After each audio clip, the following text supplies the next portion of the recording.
আসসালামু আলাইকুম প্রিয় ভপুরবাসী। আমরা বাংলাদেশ জামাত ইসলামী মহিলা বিভাগের নিকটাইল ইউনিয়ন শাখার কর্মী। আপনারা জানেন সারা বাংলাদেশে এখন নির্বাচনী আমেজ চলছে।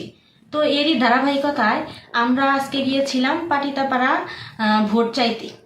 আমরা যখন ভোট চাইতেছিলাম তখন ওই এলাকার বিএনপির নেতা, তার নাম হচ্ছে আকবর পরামানিক, তিনি আমাদের সাথে অসভ্য ভাষায় গালিগালাজ করেন এবং আমাদের বকাঝকা করতে থাকেন।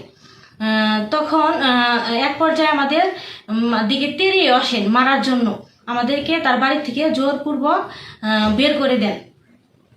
এখন আরও বলতে থাকেন যে এটা হচ্ছে ধানের শীষের এলাকা, এখানে অন্য কেউ ভোট চাইতে পারবে না, তোমরা যেখান থেকে এসেছো সেখানে গিয়ে ভোট চাও।